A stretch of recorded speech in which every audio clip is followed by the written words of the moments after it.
E aí, pessoal, tudo bom? Hoje estou aqui para falar um pouco sobre os resultados e números da Inco ao longo da nossa história. Muitos investidores sempre nos perguntavam coisas como: qual foi o resultado histórico da Inco? Como está a inadimplência de acordo com o grau de risco? Por isso, nós fizemos um relatório completo respondendo todas as informações e outras. Hoje eu vou passar com vocês aqui ponto a ponto por eles. Vamos lá? Em primeiro lugar, você já parou para pensar quanto ganhou um investidor que aplicou R$1.000 igualmente em todas as operações lançadas na Inco? É justamente isso que esse gráfico mostra. A linha verde representa o resultado acumulado dessa carteira pulverizada em todas as operações da Inco.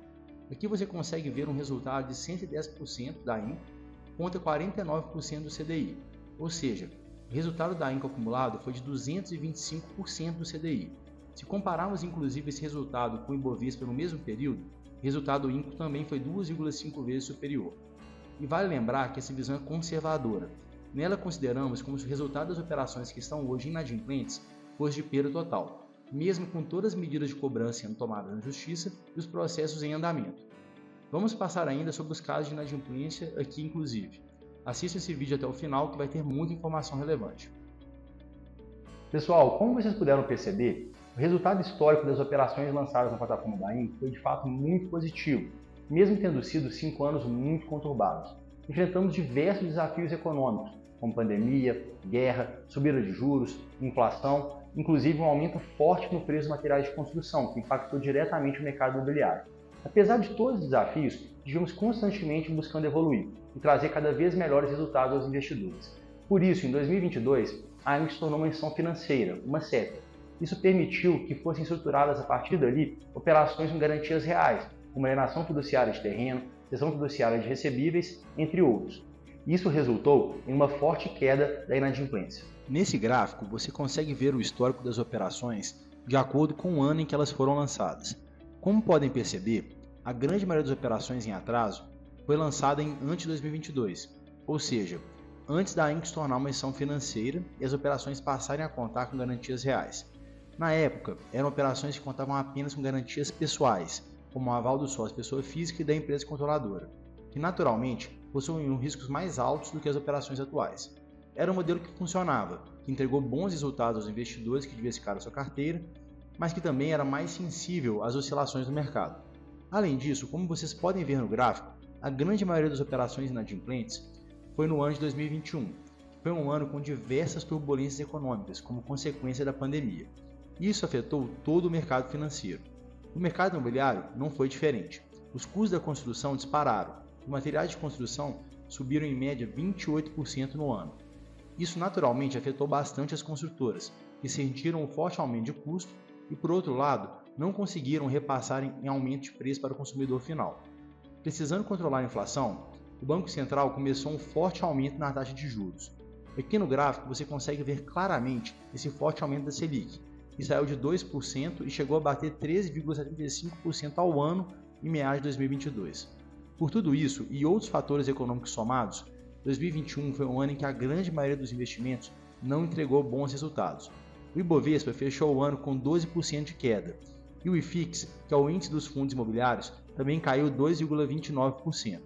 Ainda assim, mesmo em 2021, os investidores que diversificaram sua carteira nas operações Inco obtiveram resultados bem superiores aos demais indicadores, com retornos positivos de 5,77%, mesmo na visão pessimista de perda total das operações judicializadas. Logo, no pior ano histórico, as operações lançadas na Inco entregaram um retorno equivalente a 131% do CDI, enquanto fundos imobiliários e ações tiveram resultados negativos. Pessoal, como falei mais cedo, após esse ano conturbado de 2021, 2022 foi um ano de grandes mudanças para nós. A partir dali, a Inco se tornou uma instituição financeira e passou a estudar operações com garantias reais. Mas além disso, trouxemos uma outra novidade na época, que foi a adoção de grau de risco para cada operação. A partir dali, o investidor pode identificar se aquela operação é uma operação de grau de risco A, B, C, D ou E, sendo A o de menor risco e E o de maior risco, e assim identificar as operações de acordo com o seu perfil. Como você pode perceber no gráfico, a grande maioria das operações em atraso são anteriores ao ano de 2022 e não possuíam classificação de risco. Naturalmente, eram operações com riscos superiores às atuais, devido à falta de garantias reais. Consequentemente, a grande maioria estaria encaixada nos graus de risco mais elevados. Agora, analisando as operações por grau de risco, podemos perceber que as operações de risco A, B e D estão 100% com pagamentos em dia. Na de risco C, apenas uma de 201 lançadas está com pagamento em atraso, mas, nesse caso, a empresa fez um acordo extrajudicial. Ela dividiu o pagamento em 6 parcelas acrescidas de multa e juros, e já pagou 5 delas. Apenas uma operação lançada a partir de 22 encontra judicializada. Era uma operação de risco E, com alta rentabilidade, 30% ao ano, mas que naturalmente possuía também um risco mais alto. Nesse caso, estamos cobrando a empresa e a afiançadora na justiça pelos investidores. Logo, podemos perceber que desde que a classificação foi implementada, apenas 2 em mais de 700 operações lançadas estão com pagamentos em atraso no momento. Por isso, temos visto consequentemente uma queda constante no percentual de volume de operações em atraso. Todos os meses, divulgamos de forma 100% transparente esses dados. Vocês devem ter percebido que de março de 23 até março de 24, esse percentual caiu de 4,7% para 3,3%.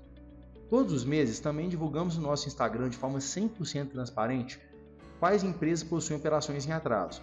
Você pode acompanhar por lá ou através desse relatório que enviaremos trimestralmente atualizado. Com base em todas as informações, podemos perceber que, de fato, o resultado histórico das operações lançadas na plataforma da Inco foi muito positivo e tem entregue rentabilidades acima da média do mercado. Mas é sempre importante lembrar 2 pontos. O primeiro é que resultados passados não são garantia de resultados futuros. Investir em empresas sempre estará associado a correr risco.